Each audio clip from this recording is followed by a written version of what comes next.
Working on Master of Orion is a dream come true. I am a true fan of 4X. I have loved and enjoyed this genre through all my life since I was a little kid. We are really putting our souls in this game. We tried a lot of different things. At some moment in the project, we parted the team in two, and we tried two different approaches to the galaxy generation and to the general topology of the map. We tried different ideas for wormholes, for the star lanes. All these kind of decisions took a lot of iterations because we wanted to have it perfectly done. We wanted to capture the essence of the original Master of Orion, but in a modern context. The galaxy of Master of Orion is in some way realistic. But obviously, inside a game's context, realism must be put aside in order to give a great experience to the player. We've proposed a galaxy generator that will provide us with tools to generate multiple galaxies in several ways, all of them being possible in science fiction, but they are obviously not necessarily realistic. Master of Orion happens in a whole galaxy, an entire set of a lot of stars, planets, and places to explore, and it has to make sense.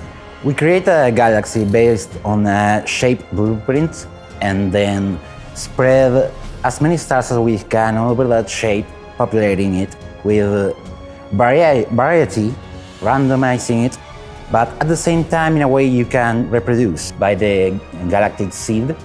And there are a lot of rules interacting with each other that make the system very complex. The player can play on a big galaxy, a small galaxy, one that is made just for 2 players, one that is made for 8. It can be of different shapes. The spiral galaxy is split into different arms, and each arm is like a continent separated from the others, like between water. You cannot cross it until a specific technology has been researched. So the players have their own space to work until they reach a certain point. Then they all clash together in the center. The circular galaxy is completely interconnected. There is no barrier between the players, but it covers the same space. In Master of Orion, a player can find from the beginning of the game options to configure the galaxy and have a game experience related to what they want, from the size of the galaxy to the shape, the number of players they're going to compete with, even the age of the galaxy, which will change the planet's composition on each star. The galaxy's age completely changes the galaxy's composition by itself. That's because the age of the galaxy defines the quantity and color, and the type of stars that will be in the galaxy that is being generated or that the galaxy generator will generate. In this case, for example, choosing a young galaxy is going to generate very hot stars, which will probably have a high mineral composition, but will be less likely to generate planets that are good for supporting life. Building the universe of Master of Orion was really a fun task. We didn't want the game to look like a board game. We wanted to give the player an immersive experience. And that's why we used reference pictures from NASA, from the Hubble telescope, from illustrations.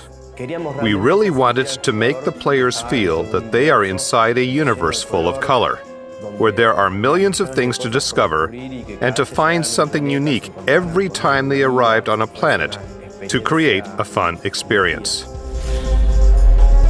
The player can find what everyone expects to find in space: planets, asteroids, and all the other obvious things in any game of this genre. However, in Master of Orion, it is possible to find pieces that are related to a bit like the original game spirit. One can find space monsters. One can find other alien races. These independent civilizations are planets that chose not to become starfarers because they don't have the technology or because their leaders didn't want to. And these planets will be are an interesting part of the economy and the game's development, both in the middle game and in the end game.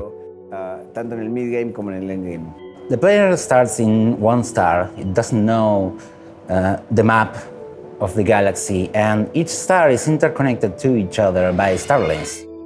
Star lanes are good for adding board control. It's a place you can defend, it's a place you know the other players have to go through to get to your planets. So you can build defenses on them to defend the whole star system instead of just one of the planets in it. Or make a barrier to prevent another civilization from getting across a certain region of the galaxy. The star lanes bring to the game something very interesting from the strategic point of view. For example, the territorial control, the possibility of generating choke points in the shipping lanes, meeting points where combats are more frequent. Likewise, it gives the player a clearer idea of Imperial growth, but mainly at a gameplay level. It gives us the chance to have a kind of terrain in place where terrain does not exist, that is, in space. Territoriality in these games is very important. It gives a feeling of not only progress, but of ownership, and not having territoriality is impossible to transmit, yes, particularly to transmit this feeling to the player. To add star lanes to the universe generation allowed us also to, as well as generating those choke points, allowed us to create a new unit in Master of Orion, which is the Space Factory. So this unit, the Space Factory, generates like a parallel game based on, let's say, on the same rules that the original game of colonial development. But it is a factory that, unlike the colony, can move by itself and use its own production points, which generates a new rhythm in game-playing terms.